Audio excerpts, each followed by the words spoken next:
To do a bunch of cookie party testing, so went to see how they worked with Grandma. If you're here for a normal vid, the playthrough ones, it's still up there. You just have to look through it.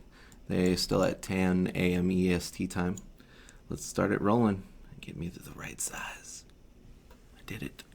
I'm a genius. Your middle tower is under attack. Oh, is this the right one? Hold on. My apologies. Yep, that's the right one. Break out the eating irons. So I wanted to see how Cookie would interfere with Phoenix's flying around. It might interrupt it if you get to it soon enough, but it looks like it's hard to do. The reason I started these tests is because of this. The Sunfire, or the beam. I was interrupting that by accident. I didn't think it would because I thought it didn't interrupt channeling spells. But in some cases, it appears to be that way. I don't know if it's a bug or not, but it definitely interrupts her beam of glorious light. So, yep. I was doing that during a game and interrupting a poor person. So then I was like, I was always afraid to cast it during TPs, but I know it doesn't interrupt channeling. So I was channeling there, test it through. These are just a bunch of clips that I have edited down, and I'm talking back over top of them.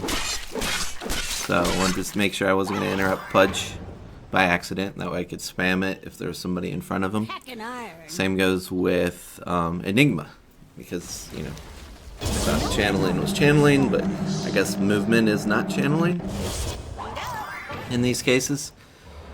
But it was kind of cool to know. I wanted to make sure it pierced BKB. I know it doesn't, a lot of spells don't pierce magical immunity.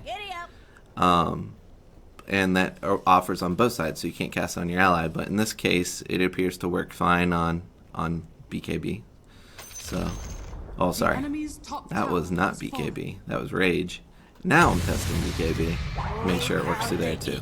Which, to be consistent, feels right, looks right. And all that shindigs. You know, Spirit Breaker has a thing similar to Phoenix. But I imagine it would be really well his ult. Seems like the best way to apply a cookie, right? When he's starting to ult. Because then you get the follow up. Extra secure time, delay stun, plus a little bit more, nuke damage. But charging is where I thought it would be really cool if it could hit after he hits on the end of the charge. Takes a lot more setup than I was completely aware of in the time. And you have to wait until the character's like past you and all that stuff. Even then, I did theoretically a lot less damage. But the real scenario is when you want to travel across the other side of the map, like here.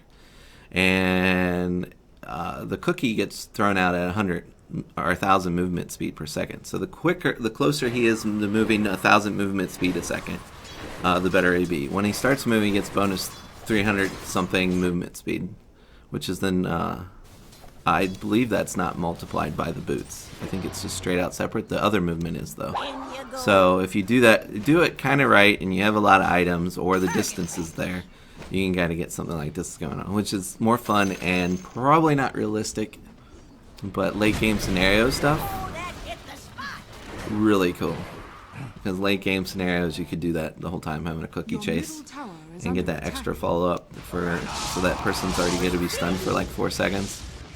Oh, there's me testing on the Juggernaut spin just to make sure. The Juggernaut spin's more complicated than I expected during a game because your ally's usually too close and overjumps the person, so you have to kind of plan that with ease. This is what I wanted it to kind of work with Void Spirit,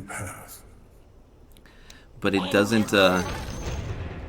quite work with his ult like I thought. The Zoom Zip Zap, even applying it mid walkthrough. Well, it's hard to do in the first place. That time it was applied beforehand, didn't really do much. Good though, could add to his escape if he's trying to flee a fight, but getting into a fight could ruin it, depending on how far he's wanting to go. No longer hidden. But has some sort of promise. This is the absolute treat. I can't wait to watch OG actually do this. It's their Void Spirit SnapFire thing. And this, I found this out by accident. I saw that that tree disappeared because of the way he was looking. Right there. And he didn't even go there at that point in time. So you could set up a super cool stun. So as long as Void Spirit's looking the right direction, while he's in there it stuns, and then he can come out and follow up. So it's another form of lockdown. And then imagine you have that on top of the full tree, where it applies the stun itself, which is not leveled on Void Spirit.